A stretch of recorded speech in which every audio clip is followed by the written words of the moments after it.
అంతరిక్ష పరిశోధనా సంస్థ ఇస్రో అత్యంత ప్రతిష్టాత్మకంగా చంద్రుడిపైకి పంపించిన చంద్రయాన్-2 విఫలమైంది. ఇస్రో పంపిన విక్రమ్ ల్యాండర్ చంద్రుడిపై కుప్పకూలిపోగా ఈ విషయాన్ని నాసా అధికారులు అధికారికంగా ప్రకటించారు. చంద్రుడిపై హార్డ్ ల్యాండింగ్ జరిగినట్లు నాసా తన ప్రకటనలో వెల్లడించింది. ఎర్త్ స్టేషన్తో సంబంధాలు తెగిపోయిన అనంతరం విక్రమ్ ల్యాండర్ కూలినట్లు నాసా గుర్తించింది. ఈ విషయాన్ని నాసా ట్విట్టర్ ద్వారా తెలిపింది. విక్రమ్ ల్యాండర్ కూలిన ప్రాంతాన్ని మాత్రం ఇప్పటికీ గుర్తించలేకపోయామని నాసా తెలిపింది. ఈ మేరకు నాసా తన అధికారిక ట్విట్టర్లో పేర్కొంది. దీనికి సంబంధించిన ఫోటోలను కూడా నాసా ట్వీట్లో పెట్టింది. సెప్టెంబర్ 26వ తేదీన తీసిన ఫోటోలను విడుదల చేసింది నాసా. అయితే ఈ చిత్రాలను చీకట్లో తీశామని, దీంతో విక్రమ్ ఆచూకీ స్పష్టంగా కనిపెట్టలేకపోయినట్లు నాసా స్పష్టం చేసింది.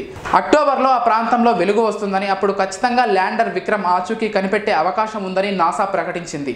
జూలై 22న చంద్రయాన్-2 నింగిలోకి దూసుకెళ్లగా ఆ తర్వాత ఒక్కో దశ విజయవంతంగా పూర్తి చేసుకుంటూ చంద్రుడి ఆర్బిటార్లోకి చేరింది చంద్రయాన్-2.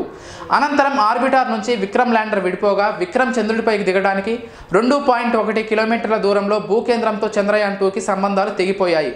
అప్పటి నుంచి విక్రమ్ ల్యాండర్తో సంకేతాలు పునరుద్ధరించేందుకు ఇస్రో తీవ్ర ప్రయత్నాలు చేసింది.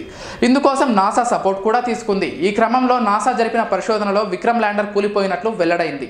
మేము చేసే వీడియోస్ మీ మొబైల్కి నోటిఫికేషన్గా రావాలంటే మా ఛానల్ని సబ్స్క్రైబ్ చేసుకుని పక్కనే ఉన్న బెల్ ఐకాన్ని యాక్టివేట్ చేసుకోండి.